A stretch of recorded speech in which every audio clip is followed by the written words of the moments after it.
Таахаа нөгөө өмнө ингээд төц ажлуудын өснөө өсгөө шууд ингээд гадаа ингээд хөдөлтэй хийдэг байсан. Түүж ажиллаад байсан. Тэгээд ингээд төц ингээд буулгаснаар таны ажил ингээд амьдралд яг хэрхэн нөлөөлсөн? Би энэ түүжин дотор ч амьдарч байсан. Гэр оргоо болгочихлоо. Юу ч байхгүй болоо. Одоо ингээд гадаа ингээд хөдөлтэй жаа шүү дээ. Тий. Тэгээд хүндрэлүүд ямар хүндрэлүүд байх вэ? Цагдаа ирж хөөж бүгд тэгээд ерөөс байхгүй. Цагдаа ирж. Тий. Нэгт хоёр ингээд салхин юм заргаад чинь. Хүн биш. Цагаан гараа нөгөө одоо ингээд тий. шийдвэрээс бас нэлээ юу гардаг бах те. Гадаа юм заахад. Тий. Ямар даа. Яа ингээд тав. Одоо хаа ингээд төц өмнө байсан одоо ингээд байхгүй байгаа. Тэгээ яг ингээд иргэдийн яг ингээд хандлага нь хэр өөрчлөгдөж байна. Яг төцнээс өмнө юм авдаг гэсэн. Одоо ингээд гадаа зараад ингээд гадаа зарахаар чи юм ахгүй шүү дээ. Ахгүй. Маш муу. Төрөөс одоо ямар нэгэн дэмжлэг одоо арга хэмжээ авч өгсөн юм болов уу? Одоо юу болж байна? Энэ чи уул нь хүний имийг авчаад эргүүлээд нөгөн төлбөр юм уу янз бүр аргаар эсвэл ажлын байр гаргаж өгч болно шүү дээ. Тэр чигээр нь удаан шүү дээ. Одоор бол өөртөө ингээд зориулсан нэг тогтмол худалдааны байр бол гаргаж одоо өг байгаа юм тийм. Гаргаж өгч гоод дараа нь дүүзнүүдээ хурааж болно шүү дээ.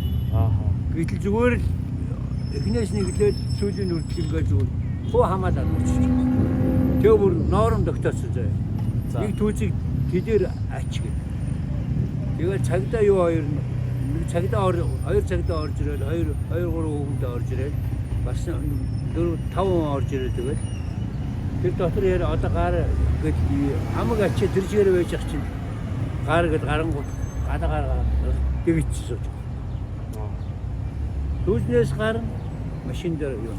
Та энэ асуудлаа яг нөгөө одоо удирдлага ч юм ингээ хандаж үзсэн үү?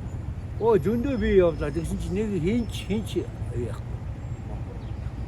Зөвшөөрсөн чи ингээ авахгүй гэж байна. Тий. Хинч дээрээс тэгсэн. Тэгээд болоо. Таны одоогийн төлөвлөгөө одоо яг би одоо ерөөсөө ажлын байртал болох хэрэгтэй.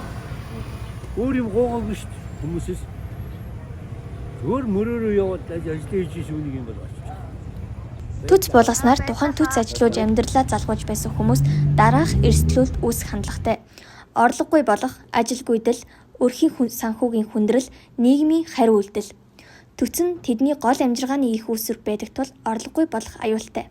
Ялангуяа ахмад настай, боловсрал багтай иргэдэд өөр ажил олох хязгаар. Монгол Улсын газрын тухай хууль нь 6.1.5-ны газрын нийтийн ашиг сонирхолд нийцүүлэн ашиглах эрхийн төр хэрэгжүүлнэ. 56.1-ийн зөвшөөрлгүй эзэмших байгаа газрын чөлөөлүүлэх тухай заалттай.